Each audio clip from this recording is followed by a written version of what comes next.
Our next panel is called Black Power in Politics.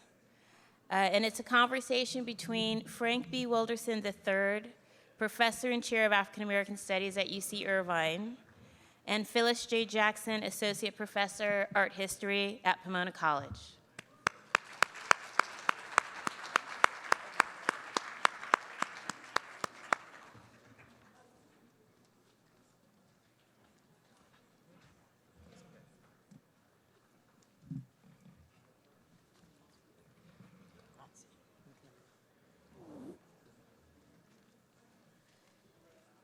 Well, are you hearing in the back okay?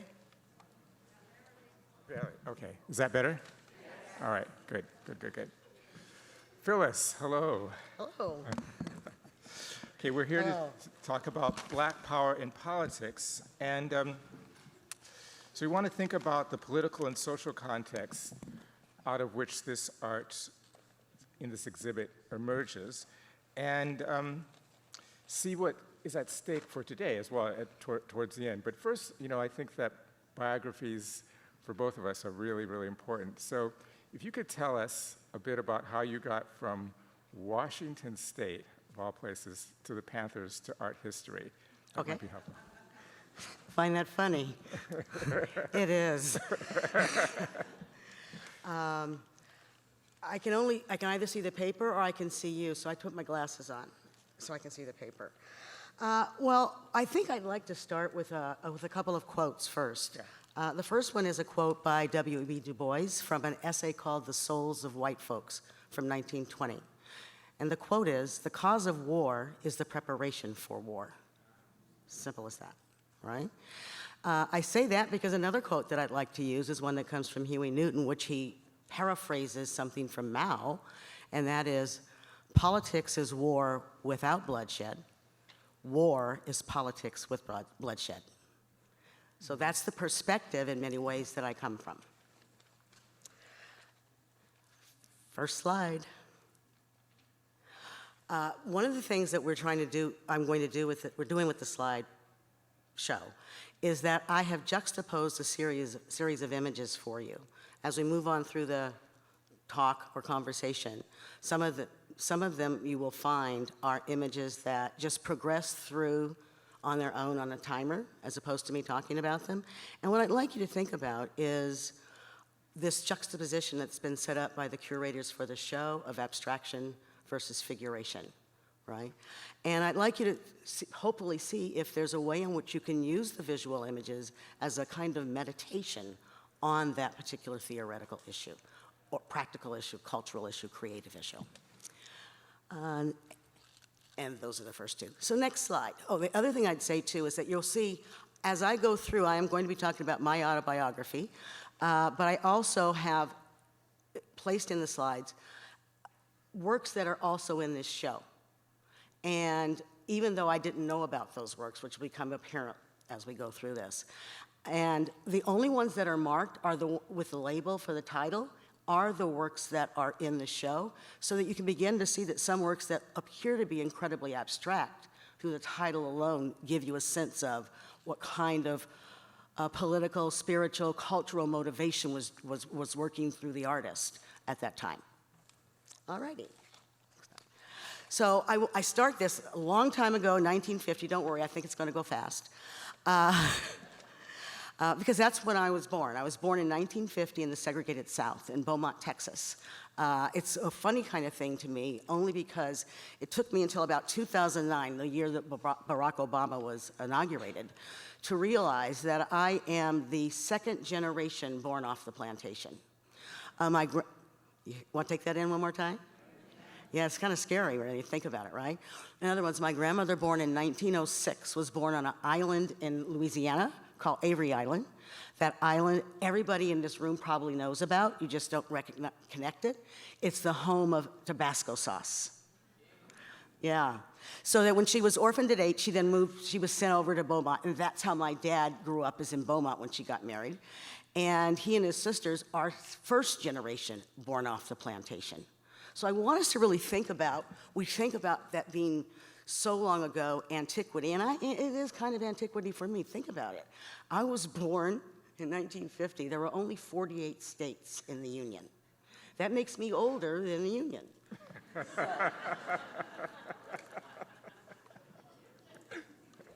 So I think that. So I want us to sort of go back for a minute and begin to think about the ways in which the kind of artists that have been here today, who've just touched my heart over and over again, the kind of artists who have been here today, the kinds of things that not only they were going through, but also their relatives, their family, and their predecessors. There's something here. Okay. Next slide, please. I also wanted to start this by thinking of myself in relationship to the state. And when I say the state, I really do mean both the state in terms of federal institution. I also mean the state in terms of Beaumont, Texas, Washington State, and California. My father, as I said, was born in Texas, but then in 1951, when I was less than a year old, decided he was going to move to Washington State. I'll spare you the long story, although it's really interesting. But what I think about and realize is that he didn't just migrate, as is often narrated about the movement of black people from the south to the north. I call it he immigrated. And with today's contemporary immigration debate, I want us to think about when you move from one state and its laws, and you move to another state and its laws, that's not migration, that's what animals do. I think that many of the black folks from the South actually were immigrating. Am I going off track? Okay, so I think the state's really important. I grew up in Tacoma. I'm the only little, black girl. My sister, I, and the kid who's had a white mother up top were the only black people of color, we didn't have that word back then, really, people of color. We were either colored or not. And that was it in the school. It always makes me laugh because you could kind of see him a little bit overdressed compared to the other kids, which I didn't even notice. But that's because my mother made all of our clothes. Okay, next slide. This is going to go faster. Easter outfits. And what I want to say here is the idea that in 1963, I hope you can begin to see some of the titles. In 1963, I want to sort of situate where I was, which is the date or the year that this show opens.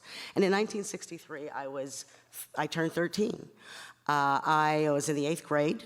I knew nothing about the March on Washington at all until one day Ebony magazine came in, and as I was walking through the kitchen, my sister and mom were flipping through it, and my sister goes, "Ooh, I wished I could have gone to that." It was the issue of following the March on Washington, and my mother goes, "What do you want to be involved in that mess for?"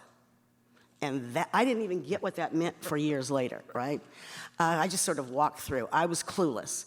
1963 is also the year of not only the March on Washington, September 15th, my birthday, is the day that white supremacists, terrorists in Birmingham bombed a church and 4 little girls were killed. 1963 is also the year that Malcolm X gave message to the black roots. Next slide. Grassroots speech. And so I want us to begin to think about all those things that were going on. Here's the thing, I didn't know anything about them. Next slide. I didn't know anything about them because I was too busy thinking about being a debutante, okay? Not only was I thinking about being a debutante, at senior year in high school, I was also planning on going to college. I was planning on going to college because I really wanted to go to college. I was the first person in my family to go to a 4-year college. Still am the first one, first genner. We have a word for that today. And one of the things I think is important is that I was so apolitical. A lot of what I do, a lot of my sort of high energy, is sometimes described, is really driven by an absolute abhorrence for how naive I was, how unaware I was. I was a synchronized swimmer.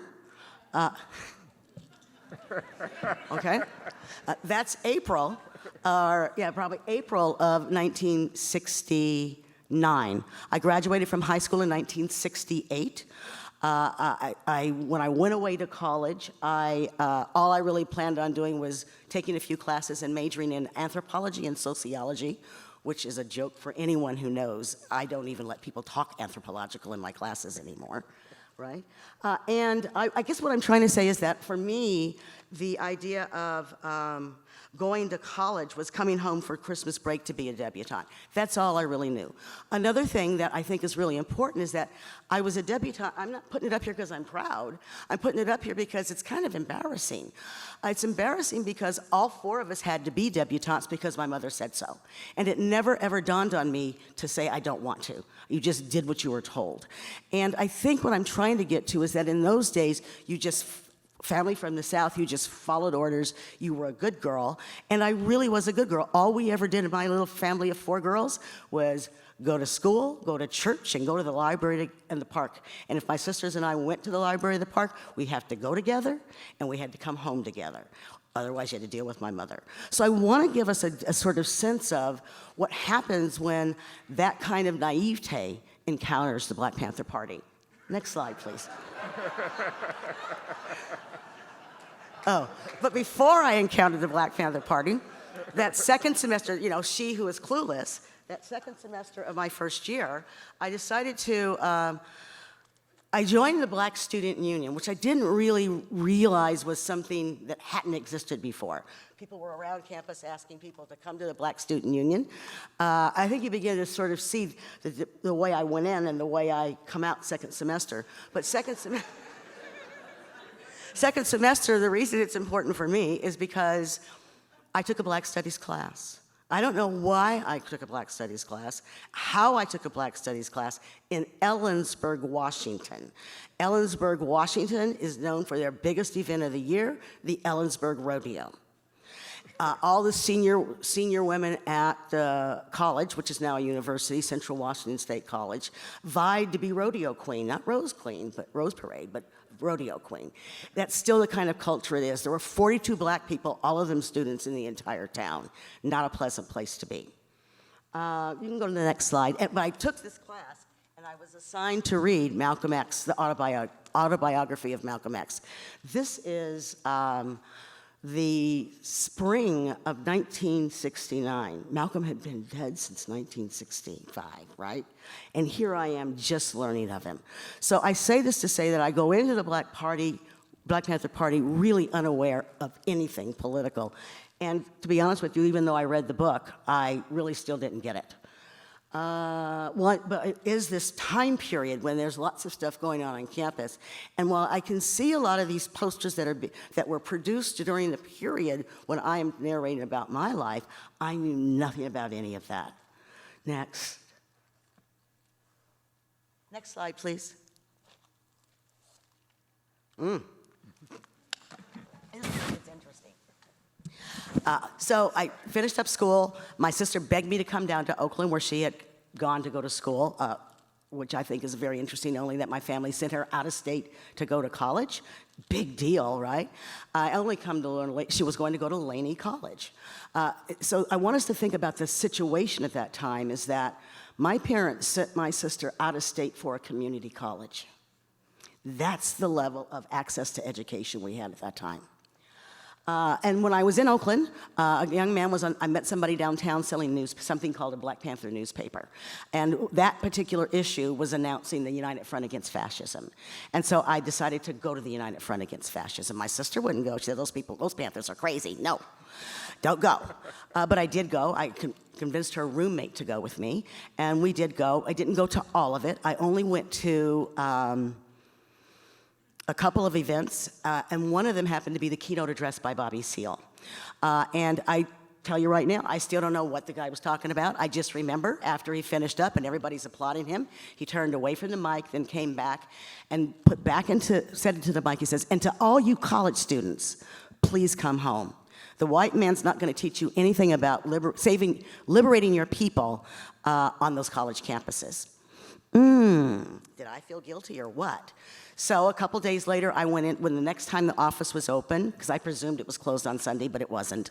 So I waited till Monday, kind of probably went in with pumps in a purse, and said I'd like to volunteer sometime, like I was a candy striper or something, right? And that's all she wrote. They put me to work on what was being circulated at that conference was something called the community control of police petition. I sort of go through this long story to give us a way of thinking about and connecting up with the state of law enforcement today, or law officials' abuse today. And I think that's the main thing that came out of that. And it's interesting because I've seen some things recently where different communities are trying to go back to that notion.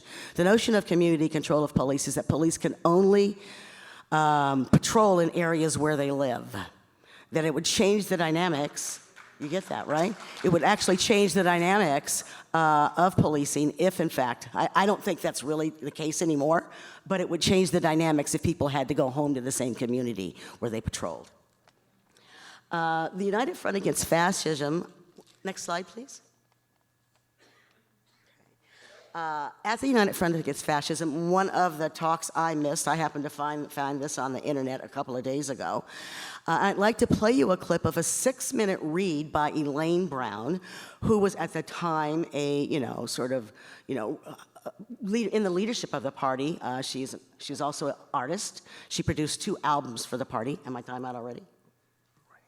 Okay, and I'd like to play this 3 minutes of this 6-minute clip for us to think about her reading a letter from Erica Huggins.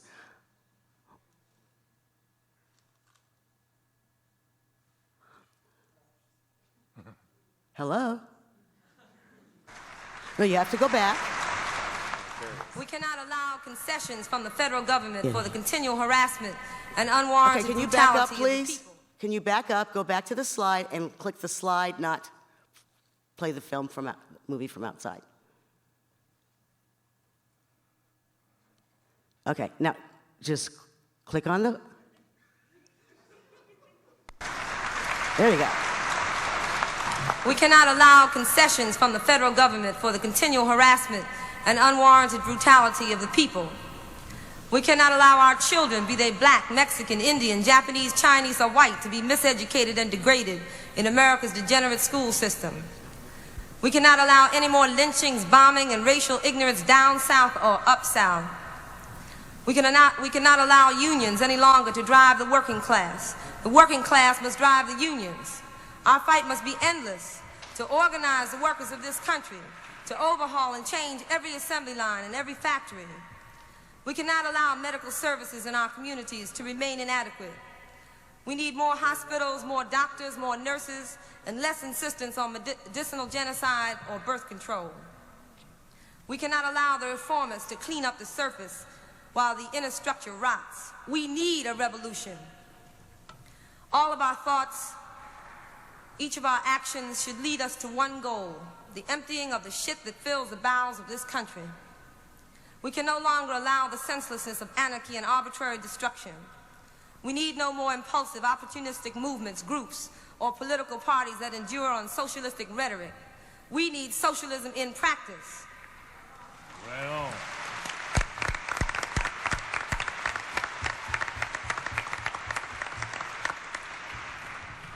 For example, SDS regulars and PL infighting.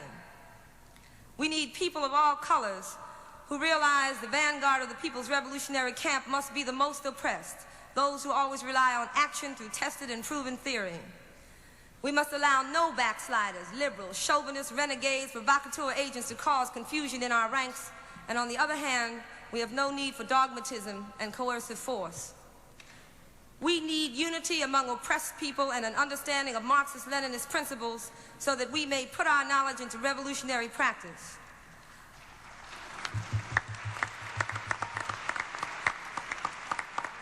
The future of the political prisoners of Connecticut and Colorado looks vague at this point, but in times of difficulty we cannot lose sight of our achievements. We must see the bright future for the people and pick up our courage.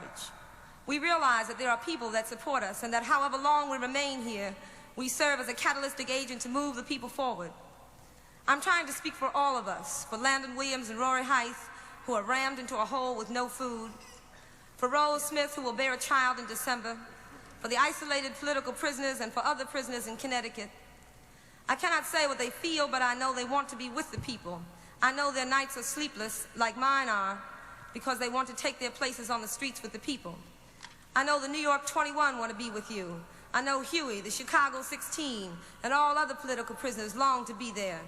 I know Papa misses America's congested streets, but we are there in spirit and revolutionary agreement. We only ask that you realize who your real friends and your real enemies are. We must draw a clear line of demarcation between the oppressors and the oppressed, between the imperialists and the internationalists, between the pigs and the people. Who sits next to you? All power to the oppressed people. Long live the people's revolutionary struggle. Long live the Minister of Defense. Free all political prisoners. It's Erica Huggins. All power to the people.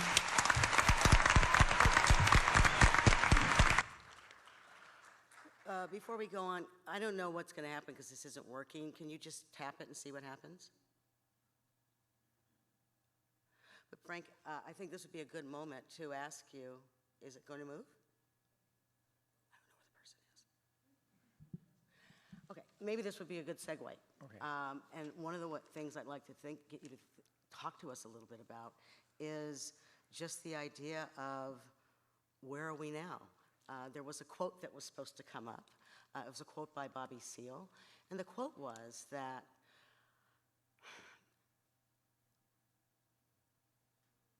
there you go. Back up.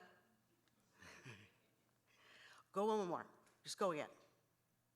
I don't know what's the quote is to I just lost the quote in my own head.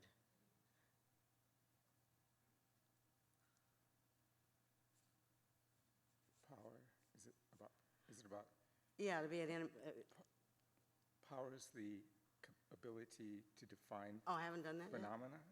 I haven't done that yet. No, that wasn't the quote. That wasn't the It was quote. about political prisoners. Okay. So it really about being an enemy of the state, right? Uh-huh. That's what I wanted to get us to talk about, is to Yeah. really get us to think about where are we today. And this one quote that comes up is this idea that to be a revolutionary is to be an enemy of the state.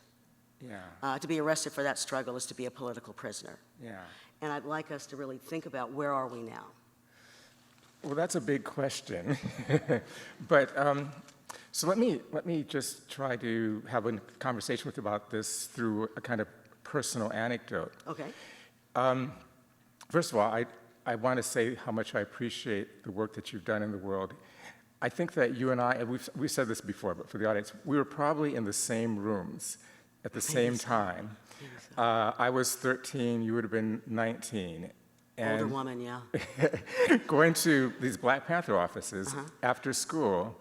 And the interesting thing that I remember about that, you know, this was in Chicago and in Berkeley, was that you and your comrades treated us as though we had minds, you know, as though we were already, not as though we were like 12, 13, 14-year-old kids who needed to be molded, but as though, you know, we had the capacity to listen to conversations and discourse about imperialism, fascism, racism, and you actually talked to us as though you understood our pain. And that stuck with me for a very long time, because I have a similar kind of background in that I came from this all-white community in Berkeley, sorry, in Minneapolis, before we got to Berkeley, you know. And the thing of it, living in those communities, people tell you how... Just ignore me. Huh?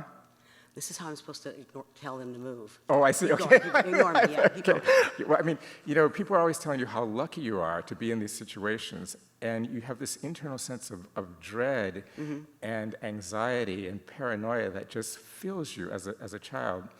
And rage, too, but the rage is always talked about as it's wrong, as it's something that you should overcome, given this wonderful educational opportunity that you have in this wonderful white neighborhood that you live in.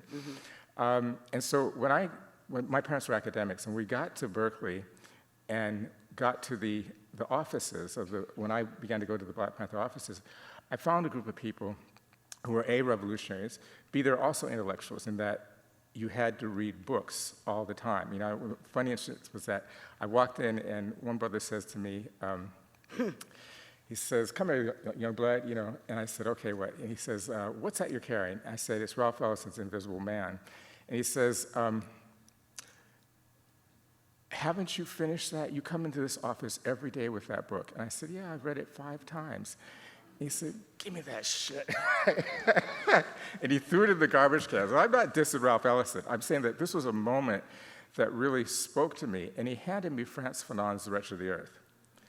And he said, here I am 13 going on 14, you know, and I've only seen Fanon on my parents' bookshelf, but not The Wretch of the Earth.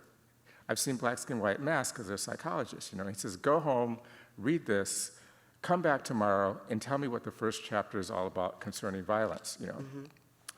So my parents see this, and I get like a tag team whooping. You know, they both come at me. You know? And I'm thinking, okay, this is an important book. I'm going back for more of this.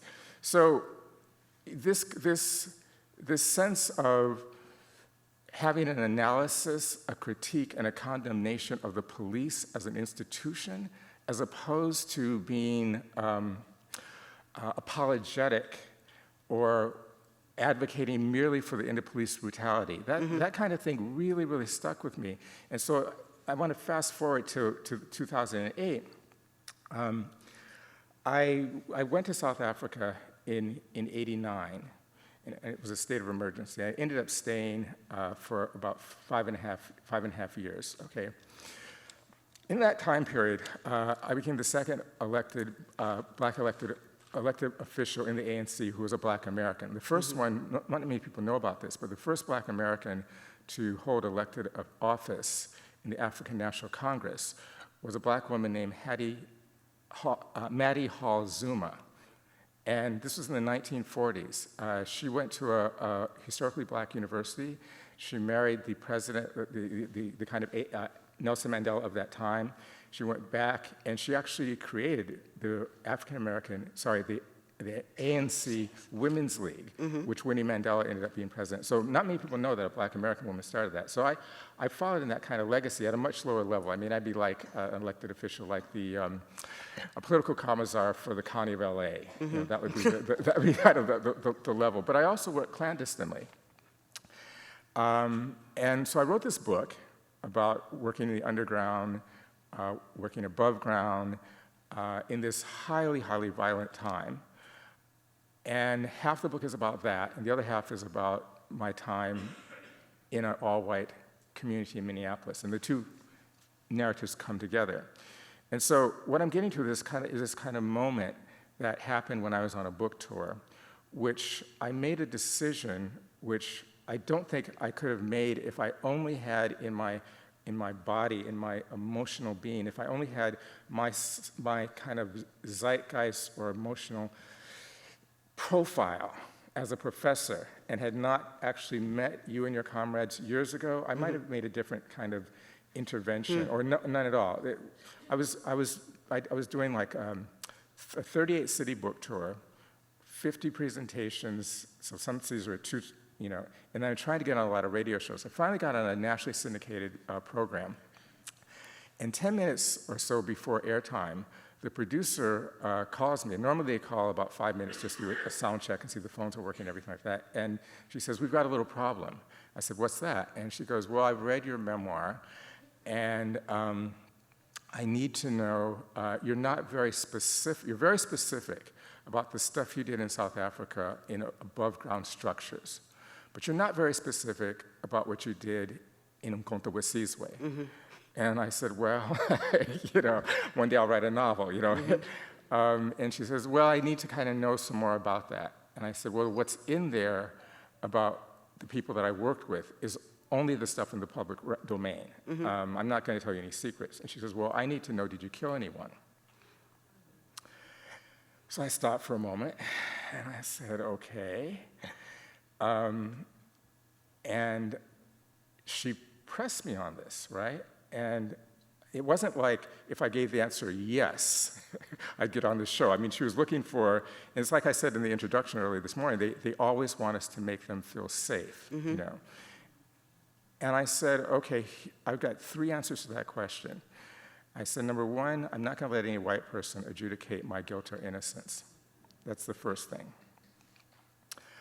I said, secondly, I've listened to this program a lot. I've got a new book coming out at the end of the year, and my editors told me not to mention the name of this show or this radio station in case they...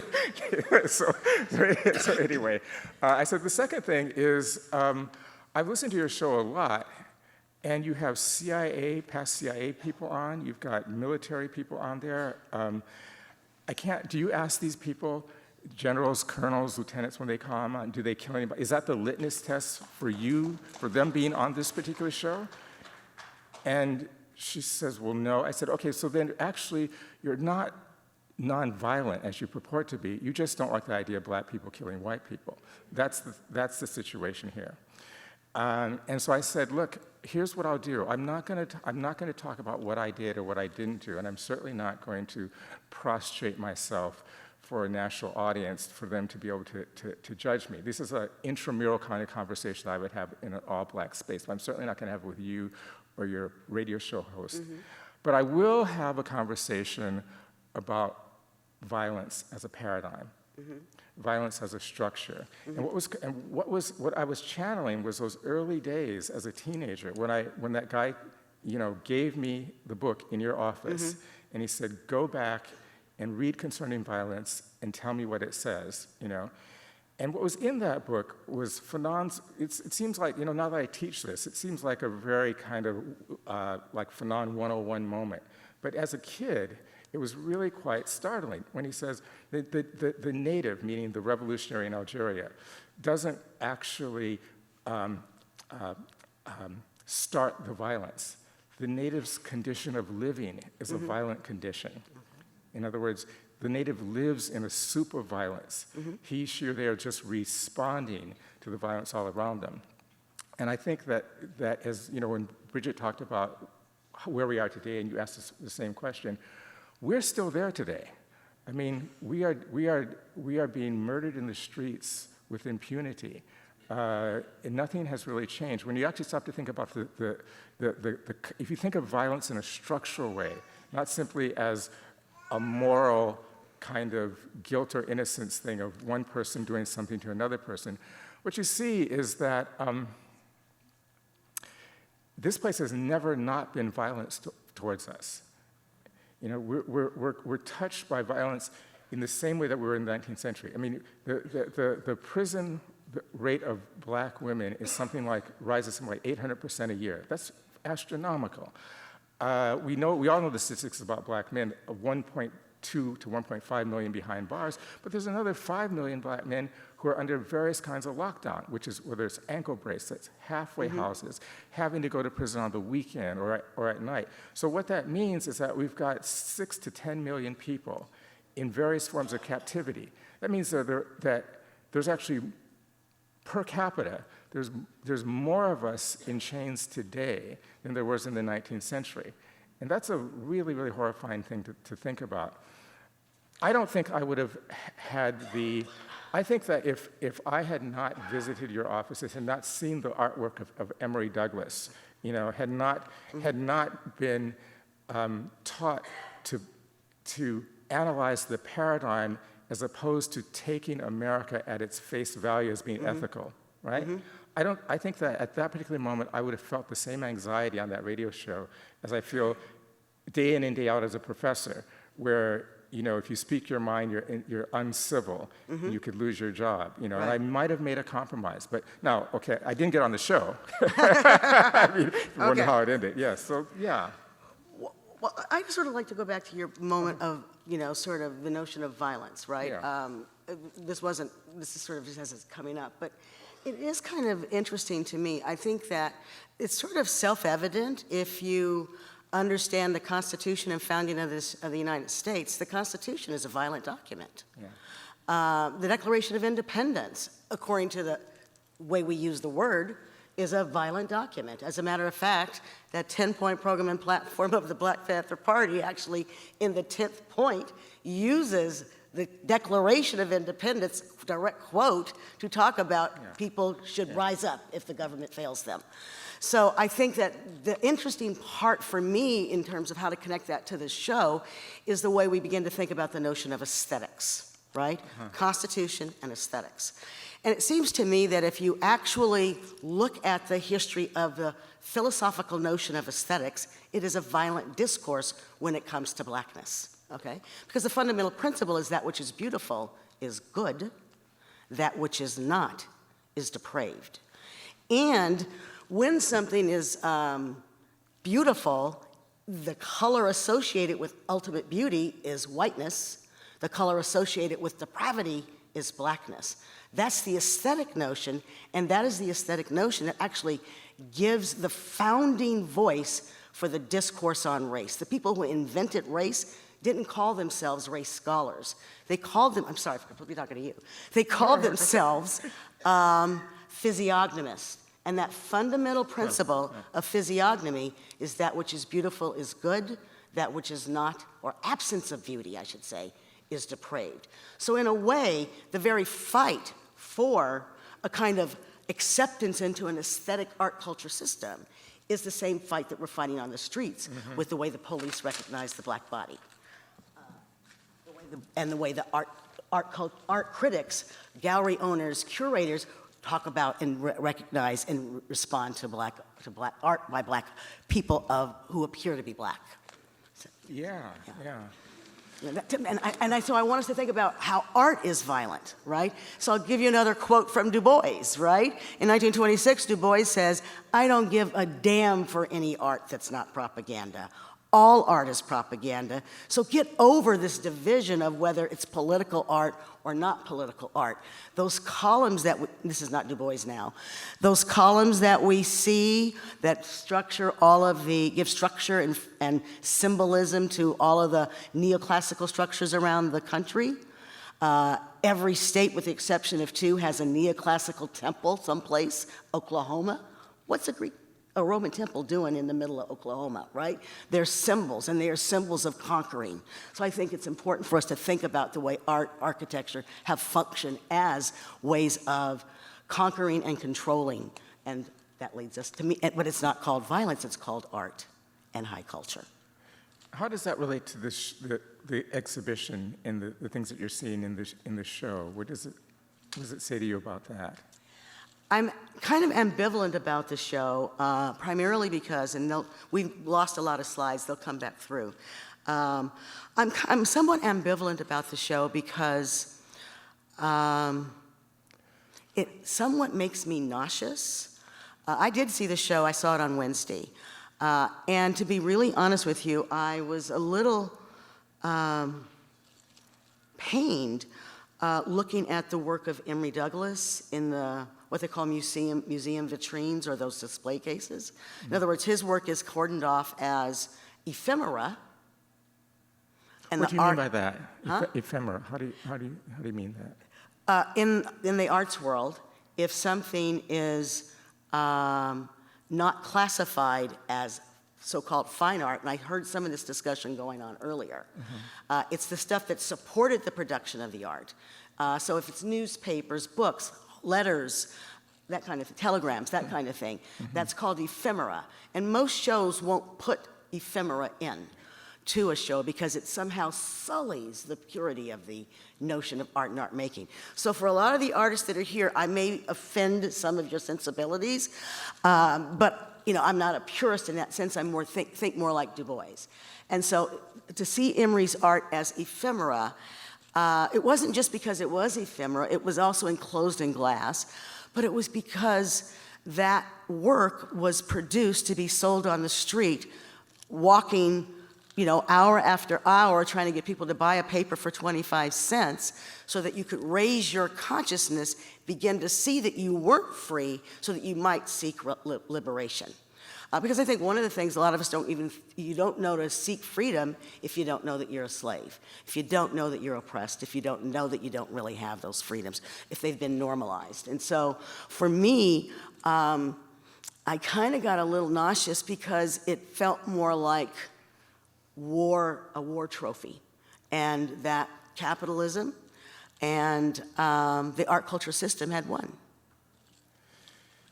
So in a sense, what you're also saying is that, because I saw this as a child, as a teenager, as very artistic, and I think one of the criteria for that would be precisely what was said at speeches and rallies of the Black Panther Party. What does it take to capture the imagination of the people? And my imagination and my friend's imagination were completely captured. And so I think if I'm hearing you correctly, it's not just, I mean, part of the violence is that our imagination as to what's legitimate is also crowded out. If I'm, Our imagination, what? as to what is legitimate, you know, Our for us. For what we us. could even imagine. Yes, As what we could do. I think for some people it might be, you know. I think one of the things that you find kind of interesting is a way in which there are so many parallels between Imre's avowedly political work and the work of the artists that we think of as creatives, right? And it's really interesting to see that subject-wise, there's lots of connections. But I want to be clear about the trophy thing. Okay. What I mean by that is that not because it was ephemera that it was trophy, but that we didn't win, the revolution didn't come about. Right? It's a failed revolutionary, right? So that to go and stare at that historically, well, there's lots of celebration that we now have this show at the Broad, and you know, and all the other places that it attended. There is a kind of strange and surreal feeling that I have and thoughts that I have about what that means. How is it significant? And so the thing for me is that I think that, 10 minutes? I think that we might want to think about what kind of work institutions like this are doing. When putting shows together like this, I think it's important to notice that the Broad is a museum recently opened that has, it's a free museum to go to, right? That it is, unless you have to get a ticket and stand in line and all that, I got that, but it's free. But that, except for the special exhibitions, right? The special exhibitions you have to pay for. So that you have the work of David Hammonds, the work of Emory Douglas, the work of Betty Saar, who were all about, fuck the system, are now making money for the system. There's something that's just really weird about that to me. And I'm almost at a loss for words to articulate it. Yeah, I think that what we need, I mean, and I think this conversation is really very helpful because we need a way to have this art on display, but also manifest a kind of staging or opportunity to heighten the contradictions of that display at the same time, so that it doesn't become a relic. In other words, this is what I was trying to say earlier when we opened the program, that, you know, the National Museum in Washington for Native Americans actually acknowledges the place of Native Americans in this struggle. But could I give you a little hint about that museum? Yeah, go ahead. Across that museum's front are 4 statues. They're called the 4 continents, right? So that's sort of a moment in the 19th century when they're into it's really an early 20th century piece, but it's neoclassicism is the dominant mode of representation for architecture. So you have these 4 continents that are personifications of Africa, Europe, the Americas, and Asia, right? So Europe is vital and alive. What is the other one? Asia. Asia. Yeah. It's contributing all kinds of things. It has, like, you know, all these different attributes, you know, like an abacus. I mean, it's just really, it's kind of funny. It's scary, but it's funny. But, and America's alive, right? Although the Native Americans are behind them. But Africa is just like this. In a junky nod. In other words, Africa, the sleeping giant, right? Yeah. So for me, what I'm saying is that how do you the Native Americans got a space. Yeah. But it's a space that still depends upon I hear this you. sort of degradation of Africa. Yes, exactly. Yeah. It does it with no problems. Yeah. There's no labeling. So I don't know what that space is. I don't know how we find that space. I think we're always caught up in the contradictions. Yeah, exactly. We're just always caught up in the contradictions, and all you can do is try to figure out how to make it work for that moment. Yeah. I think part of what I'm trying to say is that I think we have very different principles and values and principles that we use to drive our lives, right? And that most of us sort of work with the ones that are dominant because they make us feel included, right? They make us feel accepted, understood. And I think that part of the notion of inclusion is a kind of scary notion, because from my perspective, it's not that I want to be included in the seats of power.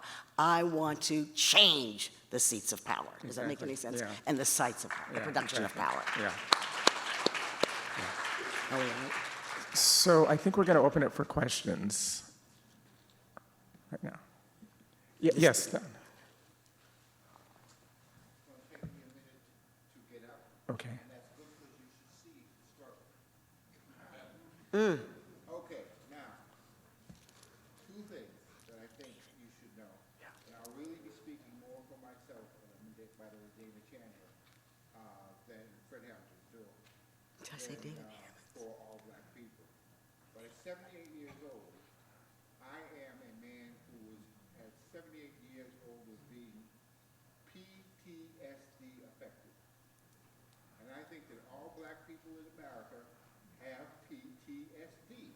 Yes. Because white people are insane. Okay. They're killing us all the time. And I live in a little small town. Could I just add one thing on that? Because I think we sometimes think it's just about white people, but I think it's important for us to remember that white supremacy is an ideology as well as a practice, right? And that there are lots of black people, brown people, who embrace and internalize it and makes all of us crazy. Yes, ma'am, but What? initially, I gotta say it. I can't see. love you, but gotta I just say heard a it. voice. The beneficiaries, the primary Absolutely. beneficiaries, are not those black people, and they're not the brown people. Absolutely. The fact that we're sitting here and this wonderful brother here is saying it is proof of it. Go ahead, sir. Yeah. I'm sorry. That's my twin. Okay. We're insane. The second thing I wanted to say, We're not gonna we get two are questions. insane, but you know what I was saying. The second thing I want to say that I think is very important is something that I was. Oh, is that better? Okay. That's right. Tell me, brothers and sisters. The second thing that it's important to say is that he who controls your narrative controls you. Exactly. You know, and I don't think that we're quite still getting it. Shows like this help us to understand that we have to control our narrative, you know? Exactly. And I want to see this That's what I'm saying. all the time. I want you to understand that. And this is just, this last little note here is just a cleanup thing. And that has nothing really to do with everything else being said. But I say this everywhere I go. Look, people, I love you, I do. But artists need to eat. Stop praising us all the damn time and buy something. Okay? I can't hear you. And stop clapping after I say that, and you still don't buy any, you know? So, and I know you're trying to do something. I'll be real quick. This is the last thing. We are now starting to get some recognition, and people are putting our works in show and all that kind of stuff, and they really feel like they're doing something tremendous. This particular exhibition in this particular museum is the first time we got paid. Are you hearing what I'm saying? To be here. They have taken really good care of us. I really appreciate it. They have made us feel like we should feel as artists, like we are special, because damn it, we are. And that's really good. But I'm going to say this in terms of the future. More money, more money, more money, more money. Okay?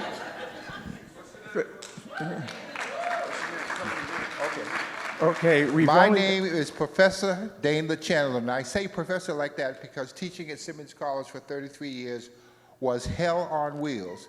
Because, and I know you understand what I'm saying here, because they don't understand or appreciate those of us who are intellectuals at all at these institutions, and they're so upset with our presence, like everybody's always upset with the presence of black people who bring sunlight and beauty and joy and happiness to anything we do. Thank you. Okay, we have time for one more really brief question right here. I mean, like,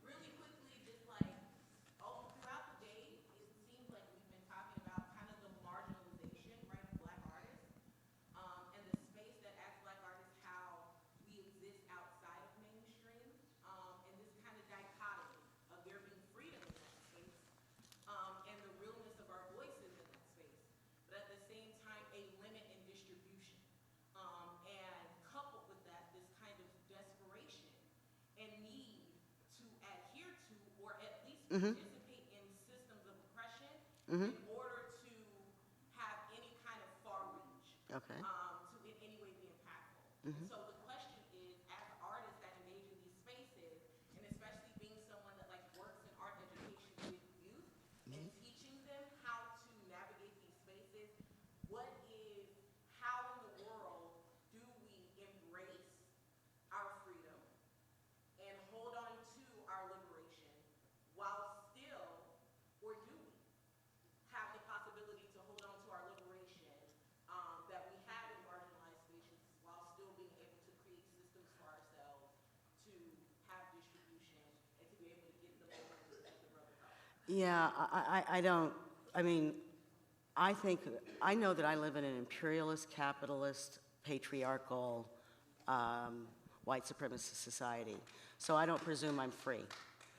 I know that you move through the day, that I have to worry about my son on the street. I don't presume I'm free, right? So I don't really know how to answer that except how do you navigate? And all I can say is it's a political game, it always has been. It is a political game. Aesthetics are political. The very determination, this is what I was trying to say when Dana started talking. I was trying to say that aesthetics is a game of politics, right? And that the only way that we can actually, to me, negotiate is to transform the aesthetics of the institution, not just ourselves, right? And until we do that, any inclusion is always going to be, look what we've done for you today. And so, what was that?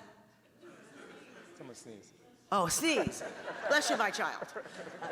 So I think what I was trying to get to, and what we never got to on this panel, was just the idea that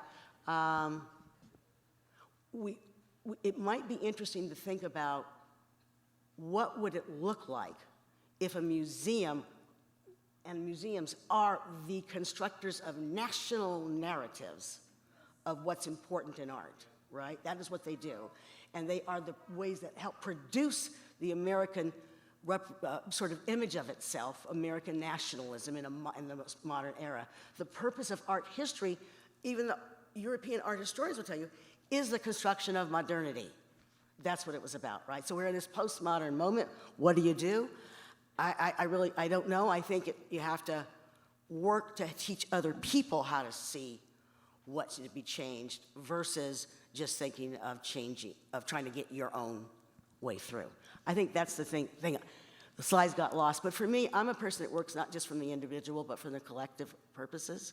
So I think you have to work to teach other people how to see the world the way you do. I think your question has there's a practice and kind of practical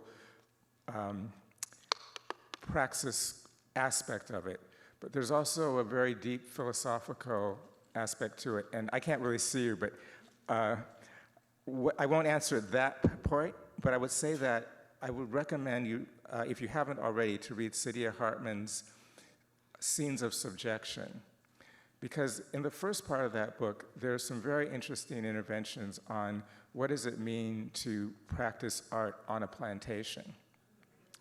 And I think that it doesn't answer your question. I agree with Phyllis. I don't think there's a way to answer it, but there's a means of approach to analyzing it. And I think that book, Scenes of Subjection, and making art on a plantation, if you allegorize it and don't think of it as a book about the 19th century, but think about a book about the 21st century, it'll give you some really profound insights. We are out. Can I just say one last thing, I swear? I think, to me, it was the most important thing to say. It just seems to me that one of the things that we tend to do as Black people is we look to art to give us a sense of ourselves. And I think that that is one of the oppressive ways of looking at art. I think we have to look at art for what kind of work does it do to enlighten other people. So that I've gotten to the point now where I only assign visual material. I find very little reading. I want them to get the argument from the art itself. I want them to extract it rather than think it's going to just, it already has a meaning. Yeah. I want people to construct, how does this help me understand the way the state worked with COINTELPRO and the FBI to go in and assassinate someone while they were sleeping in their bed, Fred Hampton, right? That's what I want people to be able to do, is to really see how does that work help us see how the police keep us in line. Yeah, as we wrap up, I don't know if I want to offer some appreciation for both you and Mr. Chandler there. That door, Fred Hampton's door, was really, really important in my life. I was 13 in December 1969, living in Hyde Park, and one of my classmates took me to that place where he was killed, where the Panthers were running people through there. And so it's something that I will never forget. And so I really appreciate you turning that into art and contextualizing it in the way that you did. Thank you so much for that. Yeah. I had just met Fred. He had been out to Oakland, Berkeley. And Phyllis. Yes. You have lived through COINTELPRO. Yeah. That is something. Yeah. Because a lot of people. So did my parents. And a lot of people did not. Mm-hmm. And just by way of closing, I just want to come back to that radio show host whose question I would not answer. Yes. Who did not let me on her Yes. show. She's the kind of person who would meet a veteran from Afghanistan or Iraq and say, thank you for your service, but never meet a Panther and say, thank you for your service. Right. So I want to say to you as a Black Panther, thank you for your service. Thank you.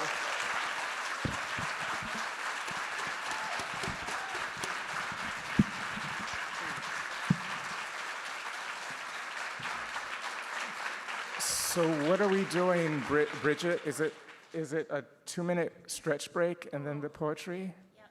Okay, great. Just in 1 minute, we have Kamau Daáood, who's going to perform for us before we close.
All right, we're going to wrap up with a wonderful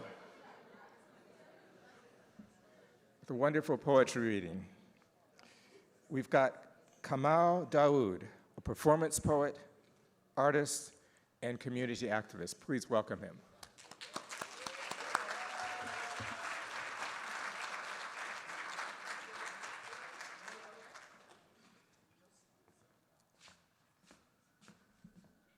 Yeah, I'm thankful to be here, for the energy, to represent my mentors, my ancestors, and I'm thankful that you all stick around to hear this stuff here. I got about 3 poems I want to read. And I come out to the griot tradition, you know, the West African carriers of the culture. So I'm an urban griot. 50 years of work in the arts. I was trained to listen to mumbling street orators, record the silent noise of tongueless bus stop conversations, sit with my back to trees to hear their sermons. My lips are burning, my eyes are storming, my nostrils full of spirit breath, my ears pregnant with golden whispers.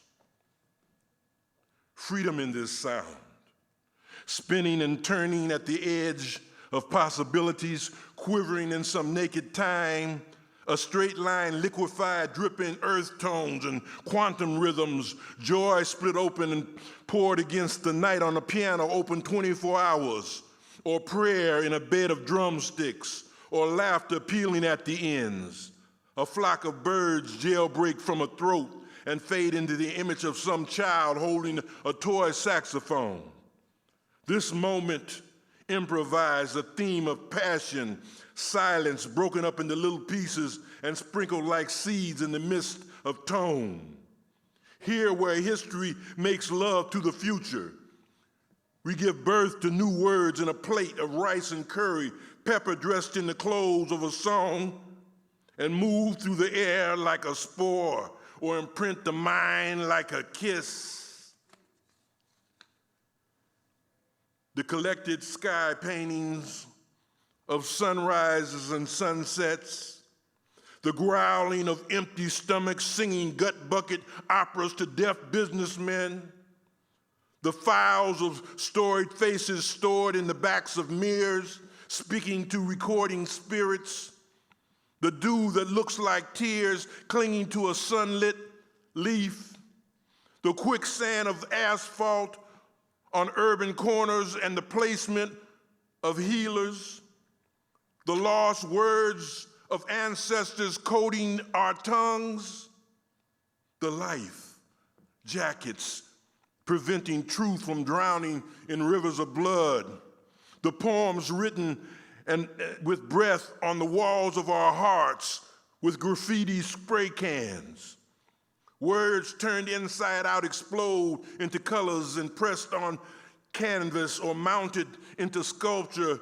The good we do before we are no longer in sight.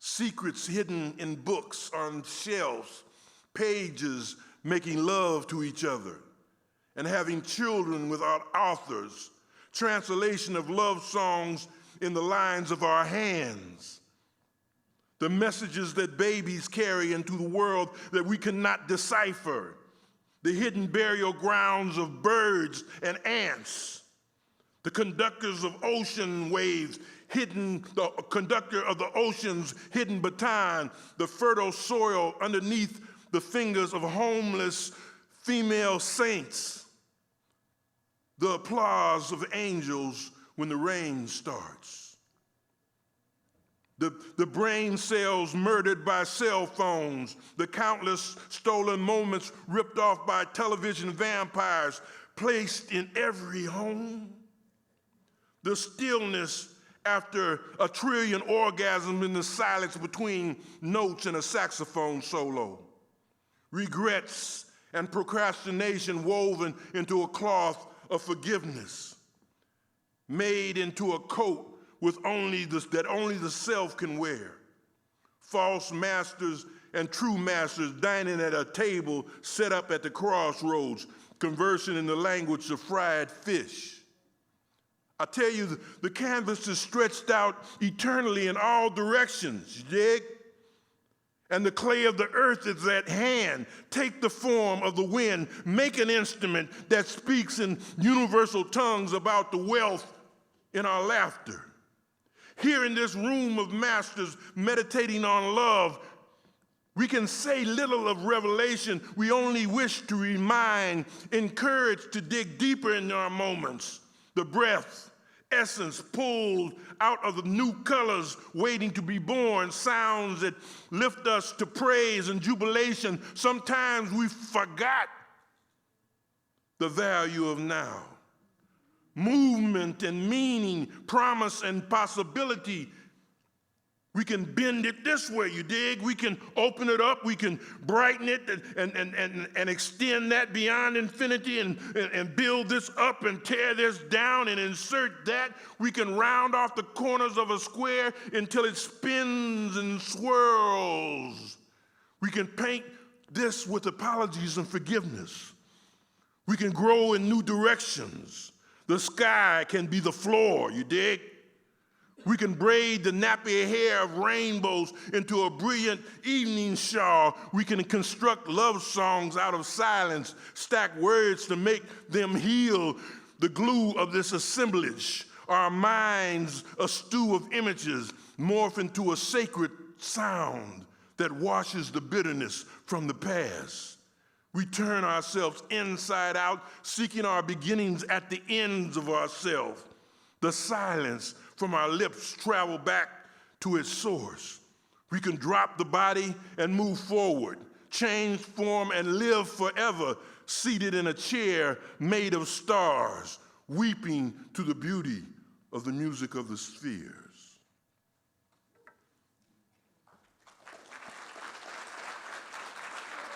This piece here, this piece was written last year. I had a residency in Bordeaux, and they gave me a room, and me and my wife sat there for 2 months, and I didn't have to give them or show them anything. I just had this relationship with this window in this little office that I had. And this piece came, and after I read it, after I wrote it and finished it, I walked into the next room and wept, reading it to my wife.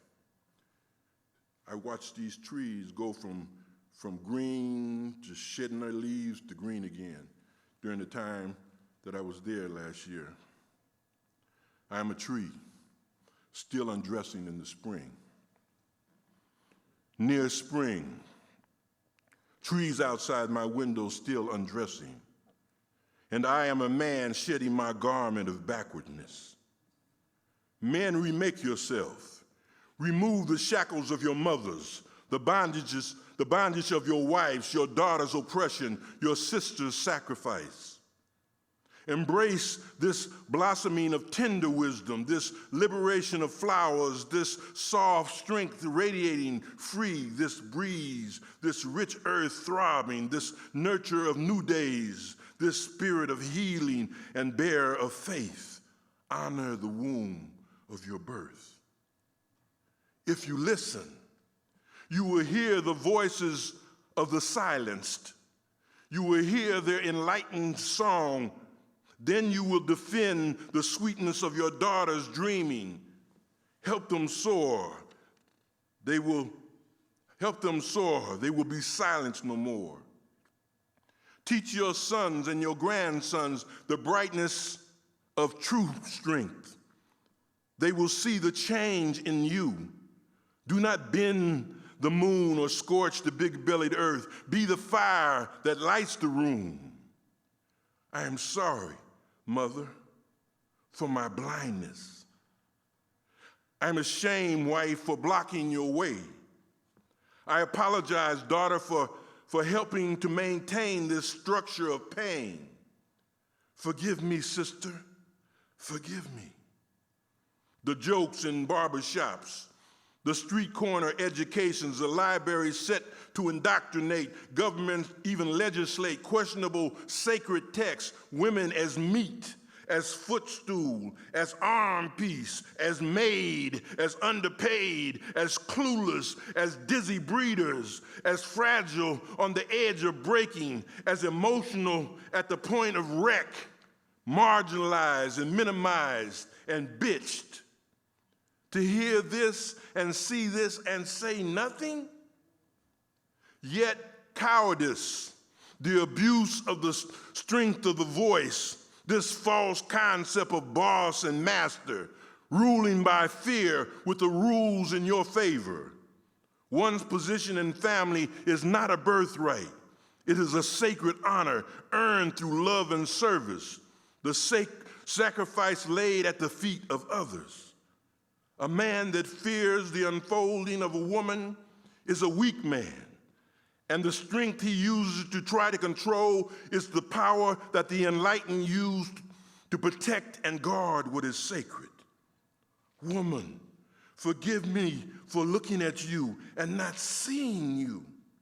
Forgive me for not seeing myself. But now as I see myself, I remake myself. Now there is a sacredness that belongs to men alone. I stand firm in this, but the ancient codes that eroded and have been abused, pride as a hiding place, eagles that cannot fly, to stand in the ranks of those that remake the world, the power of submission, the humbling to truth, to develop the heart with the use of the ears, to learn to listen to this spirit guiding us to higher ground. I am a tree, still shedding its leaves in spring. Brown leaves must fall. Green leaves will rise. C'est la vie.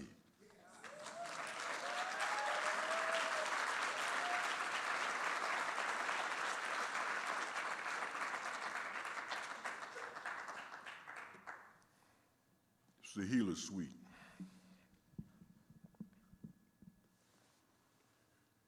Healer, from the depth of us come.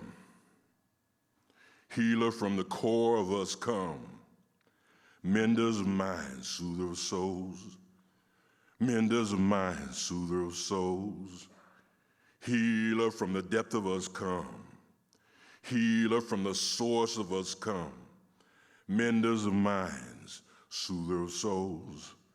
Menders of minds, soother of souls. Open the circle of wholeness. Open the circle of wholeness. Unblock the flow of goodness. Unblock the flow of goodness. Build bridges to self and humankind. Bridges to self and humankind. Come, warrior, to this place of chaos. A world that's out of tune. This search for peace. This struggle within our breast. Come with your herbs and words and hands of warmth. Come with your dance of memory. Come with your sleeves rolled up. Come with your holy water and your flame. Come with your perfect pool of sweat. Make the body sing, bring the family near. Let the children hear the sacred beating in their chest. Healer, from the depth of us come. Healer, from the depth of us come.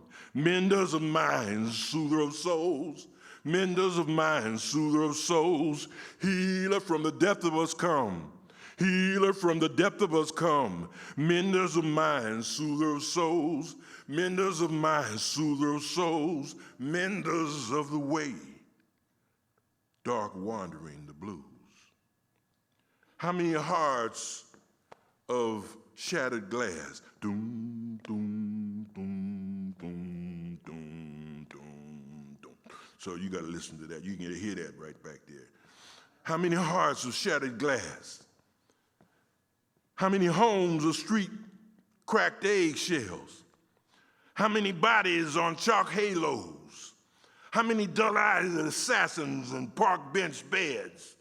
The blank-eyed mumblers, the petrified tongues. How many grief-soaked corners? How many faceless clocks?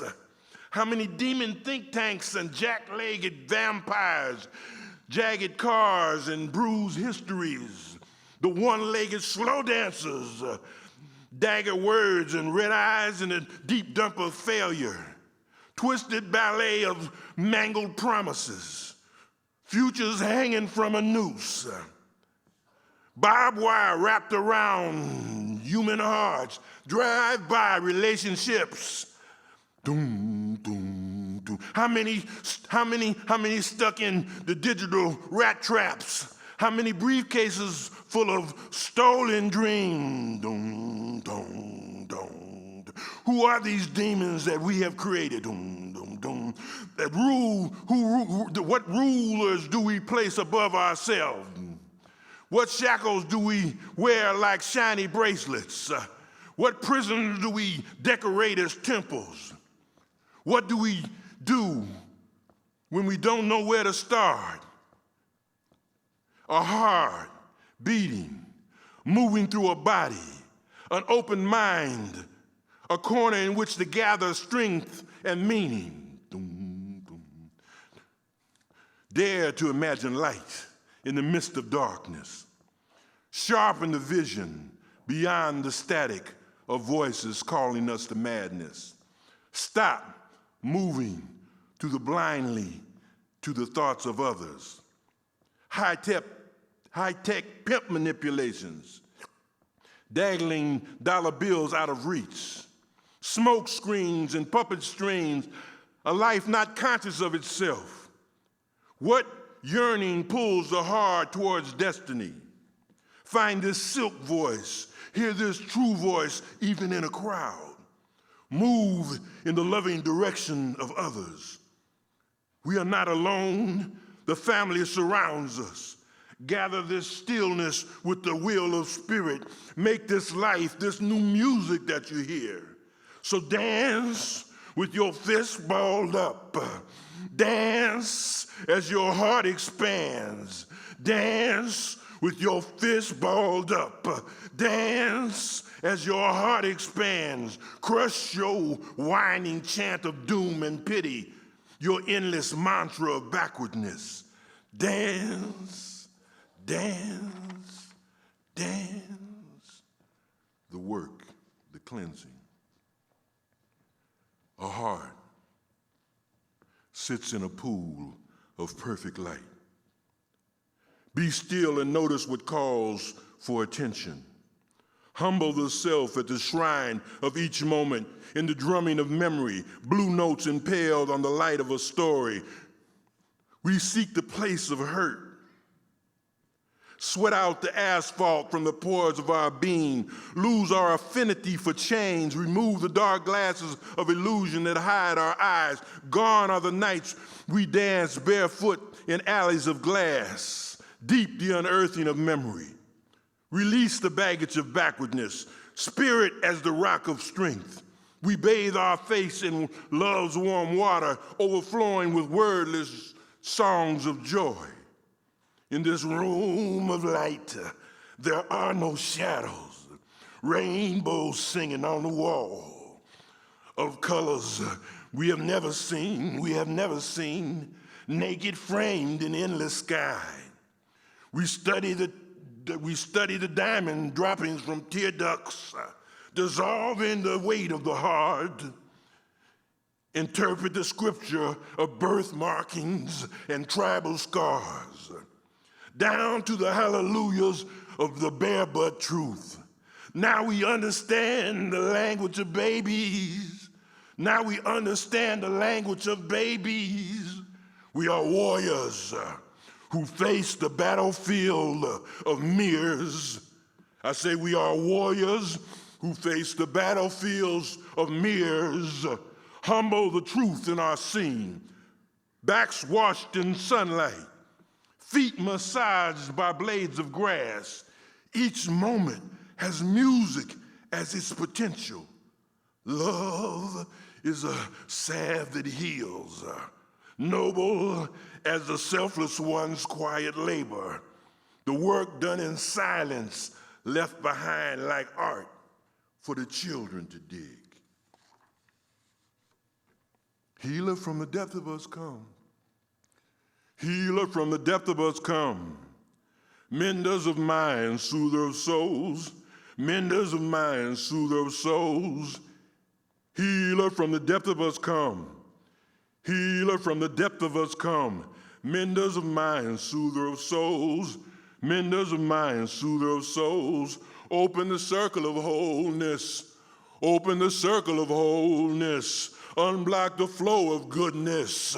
Unblock the flow of goodness. Build bridges to self and humankind. Bridges to self and humankind. Come warriors to this place of chaos. A world that's out of tune. This search for peace. This struggle within our breast. Come with your herbs and words and hands of warmth. Come with your dance of memory. Come with your sleeve rolled up. Come with your holy water and your flame. Come with your perfect pool of sweat. Make the body sing. Bring the family near. Let the children hear the sacred beating in their chests. Healer from the depth of us come. Healer from the depth of us come. Menders of minds, soother of souls. Menders of minds, soother of souls. Outside the box is freedom. Inside they had our keys. The shackles that bind are the ones we accept. The heart, it truly has wings. Outside the box is freedom. Inside they hid our keys. The shackles that binds are the ones we accept. The heart, the heart, the heart, the heart, the heart, the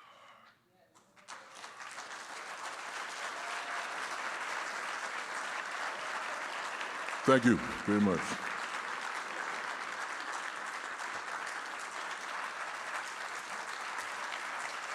Cheers.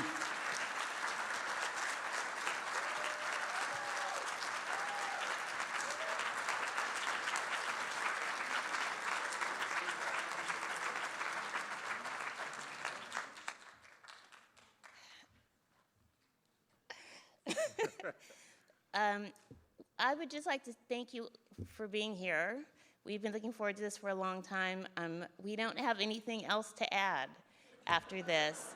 I want to thank the participants, though. I feel like they all left part of themselves here with us, and I hope that we are feeling the challenge of the moment. Basically, I want to say ditto. Okay. But I feel like I'm getting old, and I realize that there's so much integrity in the people that are older than me here, who've done this art for so many years without recognition, oftentimes without pay, that you've given me something to aspire to. So thank you also. Thank you.